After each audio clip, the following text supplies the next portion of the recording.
देखिए हम लोग यहाँ खानवा के युद्ध की बात कर रहे हैं, बहुत इंपॉर्टेंट पॉइंट है ये। खानवा का युद्ध सवाल बनता है और खानवा को युद्ध को पूरी तरीके से हम लोग पढ़ेंगे यहाँ पे। मैंने आपको बताया था कि बयाना के युद्ध में ये सेना बुरी तरीके से क्या हुई, पराजित हुई। ठीक है, बुरी तरीके से क्या हुई, पराजित हुई ये सेना। और तब ये सेना पराजित हुई तो युद्ध करने के लिए तैयार नहीं हो रही थी, युद्ध करने के लिए तैयार नहीं हो रही थी। तो दो कारण थे, एक तो वे बुरी तरीके से पराजित हुई और एक ज्योतिषी शरीफ था और उन्होंने भविष्यवाणी कर दी, अगर सांगा और बाबर के मध्य युद्ध होता है, ठीक है, सांगा और बाबर के मध्य युद्ध होता है तो उस युद्ध में सांगा जीतेगा, बाबर की पराजय होगी। कारण क्यों है, इसने कारण बताया कि मंगल का तारा पश्चिम में है, इसलिए पूर्व से लड़ने वाली सेना पराजित होगी। देखिए इधर यहां हमारे बात करेंगे, पश्चिम में सांगा की सेना है और दिल्ली की तरफ क्या है, पूर्व है यहाँ पे हम लोग, तो यहाँ पे बाबर की सेना है। तो कह रहे भाई मंगल मंगल होगा ना, तो पश्चिमी सेना का होगा, पूर्व सेना पराजित होगी, इस आधार पर भविष्यवाणी कर रहे हैं, ध्यान रखें आप लोग। बाबर ने अनेक प्रलोभन दिए सैनिकों को, भाई ऐसा है कि आप ऐसा मत सोचिए हम युद्ध करेंगे। इन्होंने कहा कि मैं शराब पीता हूं, मैं कभी शराब नहीं पीने की प्रतिज्ञा लेता हूं, आप सभी को मैं सोने का सिक्के दूंगा, लेकिन सैनिक युद्ध करने के लिए तैयार नहीं हुए। तो यहां फिर उन्होंने कहा कि कुरान की कसम है, ये तो जेहाद का युद्ध है, इसे हम लोग कहेंगे धर्म युद्ध। कुरान की कसम है और ये तो क्या है, जेहाद का युद्ध है, धर्म युद्ध है, हम धर्म के लिए युद्ध लड़ेंगे। तो आपको पता होगा बाबर ने खानवा के युद्ध को जिहाद का युद्ध, धर्म युद्ध घोषित किया था और उसके बाद सेना लड़ने के लिए आई थी, ये आपको मालूम होना चाहिए। ठीक है, यहां देखिए हम लोग साथियों कि मैं बता रहा था पानीपत का युद्ध हुआ 1526 में और इब्राहिम लोदी पराजित हुए, बाबर का दिल्ली का अधिकार हो गया और यहां बाबर है दिल्ली का शासक बन गया। यहां महाराणा सांगा जी है, ये ध्यान रखना, ये बयाना का युद्ध लड़े हम लोगों ने 16 फरवरी 1527 को डायग्राम समझा रखा है और इसमें महाराणा सांगा की सेना क्या हुई, विजय हुई। और फिर मैंने आपको यहां खानवा का युद्ध का डायग्राम दे रखा है, ध्यान रहे आप लोग। ठीक है, अब हम लोग डायरेक्ट खानवा के युद्ध पे जा रहे हैं। बहुत वैज्ञानिक ढंग से साथियों मैंने नोट्स तैयार किए हैं, मेरा पूरा प्रयास रहा है कि विद्यार्थी को आसान कैसे किया जाए विषय वस्तु को। अब देखिए साहब, हम लोग बात कर रहे हैं यहां पे खानवा का युद्ध, समय है 17 मार्च 1527 को, जिला भरतपुर में, तहसील रुबास, वहां ये मैदान स्थित है साथियों, ये ध्यान रखें आप लोग। बिल्कुल बिल्कुल, हमारा पूरा आशीर्वाद है, मस्त रहिए आप शर्मा जी, चिंता ना करें, जितनी सेवा होगी करेंगे। महाराणा सांगा के पास बहुत ज्यादा सेना थी और बाबर के पास कम सेना थी। तो सबसे पहले हम जान लेते हैं कि इतनी बड़ी सेना कहां से आई, इतनी बड़ी सेना आई कहां से सांगा के पास। तो साथियों एक पाती प्रबंध प्रथा होती है, उसके तहत सभी को आमंत्रित किया गया था कि हम भारी शक्ति को एक साथ भगाएंगे, आइए हम यहाँ हिंदुत्व की रक्षा करते हैं, हम लोग भारत माँ की रक्षा करते हैं। तो पाती प्रबंध प्रथा बोलते हैं और इस प्रथा का प्रयोग करने वाले जो पहले शासक और अंतिम शासक हैं वे सांगा हैं। इसमें बहुत से राजा और रावों ने भाग लिया था। आपसे पूछा जा सकता है कौन से राजा, कौन सा राजा है, उस राजा ने कहां से भाग लिया, मिलान करवा सकता है, सम्मिलित आप लोगों से करवा सकता है। तो देखिए मारवाड़ से कौन गए, मालदेव गए, सिरोही से अखेराज देवड़ा। यहां आपको मालूम होना चाहिए कि इस समय मारवाड़ के शासक है, उनका नाम राव गंगा था, लेकिन राव गंगा स्वयं ना जाके अपने पुत्र मालदेव को भेजा, एक तो अपने आप में क्लियर होना चाहिए। दूसरा, सिरोही से अखेराज देवड़ा गया, सिरोही से कौन गया, अखेराज देवड़ा गया। सादड़ी पाली से झाला अज्जा गया, सादड़ी पाली से झाला अज्जा गया। देवलिया प्रतापगढ़ से रावत बाग सिंह गए, ध्यान रखें आप लोग, कहां से, देवलिया प्रताप रावत, ये वास्तविकता में साथियों महारावत है, उपाधि है वहां के महारावत, हम रावत लगा देते हैं, महारावत परत। अजमेर से करमचंद पवार, कौन से करमचंद पवार, जहां सांगा जी ने क्या लिया था, उनके वहां शरण ली थी।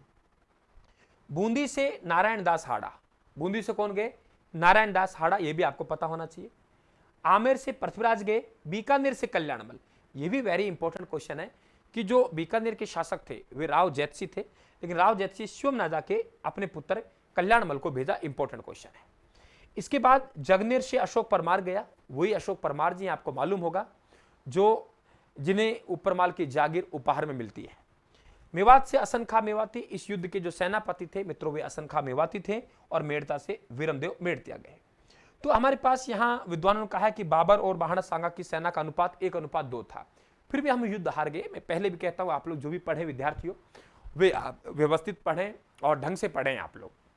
भाई आप शर्मा जी मैसेज करें, मैंने बताया आपको शुरुआत में, या तो राजस्थानबुक.com पे जाके ऑर्डर कर लें, या इसी नंबर पे आप लोग व्हाट्सएप मैसेज करेंगे, आपको 4 से 5 दिन के अंदर आपके नोट्स पहुंच जाएंगे। राजस्थान जीके में राजस्थान को समर्पित कर दीजिए सब कुछ, ठीक है, राजस्थान आपके प्रति समर्पित है, बाकी अपने सब्जेक्ट कहीं से पढ़े। हाँ, भारत का संविधान के A1 नोट्स आपने कल्पना भी नहीं की होगी, वो साथियों अभी 5-7 दिन में लेके आ रहा हूं, गजब के नोट्स, हालांकि अभी भी हैं लेकिन बहुत शानदार नोट्स, मजा आ जाएगा आप लोगों को, ठीक है।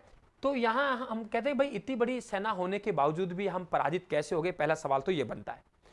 साथियों तोपों का प्रयोग, बाबर ने तोपों का प्रयोग किया, हमारे यहाँ गोले आके गिर रहे हैं, हम जानते नहीं थे कि ऐसा गोले और बारूद का प्रयोग होता है कि एक आके गिरेगा 10-20 को लेके चली जाएगा। तुलुगमा पद्धति साथियों हम नहीं जानते थे, हम तो आमने सामने बिना छल कपट के लड़ने जानते थे, लेकिन यहाँ तो छल कपट के साथ तुलुगमा पद्धति को काम लिया गया कि भाई ऐसा है कि आगे से भी आक्रमण, पीछे से भी आक्रमण, दाएं से भी आक्रमण, बाएं से भी आक्रमण, और इसके अलावा हाँ बिल्कुल बिल्कुल बिल्कुल शर्मा जी, ये आप लोगों पर राजस्थान जी के और इंडियन पॉलिटी अभी आई नहीं है, अभी 5-7 दिन में आ जाएगी, है इंडियन पॉलिटी, लेकिन और भी A1 बिल्कुल राजस्थान के पढ़ेंगे आप, बुक पढ़े, नोट्स पढ़े, मैंने बता दिया कैसे मंगवाने हैं आप लोगों को, शुरुआत देख लेना। तो तुलुगमा पद्धति कि आगे से भी आक्रमण करना साथियों, पीछे से भी आक्रमण करना, और सबसे बड़ी बात रिजर्व सेना रखना कि अगली सेना थक गई, आ जाओ भाई साइड में, तुम्हारी जगह नई सेना शिफ्ट करते हैं, तुम आराम कीजिए कुछ देर के लिए, वापस तुम्हें दोबारा बुला लेंगे। ये तुलुगमा पद्धति, हम ऐसा नहीं जानते थे साथियों। फिर कहते हैं रायसीना के सलहदी तवार नागौर के खानजादा द्वारा सांगा से विश्वासघात करना, ये इतना बड़ा मायना नहीं है। और युद्ध में महाराणा सांगा की पराजय हुई साथियों और बाबर की विजय हुई। बाबर ने इस युद्ध के बाद में महाराणा गाजी की उपाधि धारण की, जिसका मतलब होता है धर्म युद्ध में विजय प्राप्त करने वाला। इधर देखें हम लोग कि साथियों यहाँ पे सेनापति जो बनाया असनखा मेवाती को बनाया, ये ध्यान रखें अलवर से है। सांगा के 80 घाव आगे साथियों आपको पता होगा, उसके बाद भी युद्ध करते रहे, मूर्छित अवस्था में हो गए, फिर वहां से महाराणा सांगा को युद्ध के मैदान से निकाला गया और उनका छत्र जो धारण किया साथियों, वे झाला अज्जा ने किया। कई साथियों के झाला बीदा ध्यान आ रहा होगा साथियों, अकीम खां सूर्य याद आ रहा होगा, तो आपको मालूम होना चाहिए वे कहानी महाराणा प्रताप जी की है। सांगा का साथियों वहां से उपचार करवा गया, बसवा दौसा में करवाया गया, यहीं पे सांगा जी का चबूतरा है, ध्यान रखना। और इनका निधन हुआ जो कालपी नामक स्थान जालौन उत्तर प्रदेश में, कई साथी मध्य प्रदेश में बताते, लेकिन जितना मुझे मालूम है जालौन उत्तर प्रदेश का ये गांव है ये। और दाह संस्कार की बात करें तो मांडलगढ़ भीलवाड़ा में हुआ साथियों, जहां इनकी छतरी भी है, ये भी आप लोग ध्यान रखें। दूसरा ये युद्ध एक साथियों इतिहास परिवर्तक युद्ध था। इसके बाद आपको पता होगा कि सांगा की जो पराजय है वे संपूर्ण भारत के लिए घातक सिद्ध हुई थी। ऐसे कॉन्सेप्ट भी साथियों लिखे हुए हैं मेरे नोट्सों के अंदर कि सांगा की पराजय संपूर्ण भारत के लिए घातक सिद्ध हुई थी, ये ध्यान रखें आप लोग। बाबर की विजय के साथ ही भारत में मुगल साम्राज्य की स्थापना हुई, आपको पता होगा। पानीपत के प्रथम युद्ध ने भारत में अफगानों की शक्ति का पूर्ण विनाश कर दिया और खानवा के युद्ध ने हिंदुओं के महान संगठनों को कुचल दिया। लेनीपुन का कथन है साथियों, ये ध्यान रखें आप लोग कि भाई ये जो युद्ध है खानवा का युद्ध, ये एक इतिहास परिवर्तक युद्ध है। यहां से मुगल साम्राज्य स्ट्रांग होता है, हमारे राजपूत शासक एक हुए साथियों, पहली बार और अंतिम बार हुए, यहां मनोबल भी टूट गया। क्या बात है, रवि यादव कह रहे हैं सर मेरे नोट्स आज पहुंच गए हैं, नोट्स को देखकर मैं क्लास लगा रहा हूं। तो रवि यादव सभी भाई बहनों को आप मोटिवेट करें और वास्तविकता से अवगत कराएं कि राजस्थान के नोट्स औरों से कैसे भिन्न है। राजस्थान के नोट्स पढ़ के कम समय में भी अच्छी सफलता प्राप्त कर सकते हैं। जो भाई बहन जॉब में है, कम समय निकालते हैं, गृहिणियां, उनके लिए साथियों रामबाण है, बिल्कुल अपने सभी को बताएं आप लोग। और सेम यही नोट्स हैं, डिक्टो के डिक्टो नोट्स हैं, आप बताएं भाइयों को। महाराणा सांगा का साथियों अंतिम समय ये हो ही गया, बसवा दौसा में इनका चबूतरा है, इर्ची का मैदान, वहां जहर दिया गया था जैसी कहानी मिलती है हमें। मांडलगढ़ भीलवाड़ा में दाह संस्कार छत्री अशोक परमार ने बनवाई, आपको एकदम मालूम होना चाहिए। ठीक है, नोट्स आपके पास हैं तो बहुत समय बच रहा है, सबसे बड़ी बात है। अब देखिए यहां साथियों हम लोग बात करें महाराणा सांगा के उत्तराधिकारी, यहां से कई बार सवाल पूछे गए, तो यहां हम लोग बात क्लियर हुई हमारे पास में। तो ये खानवा का युद्ध हमारा कंप्लीट हुआ,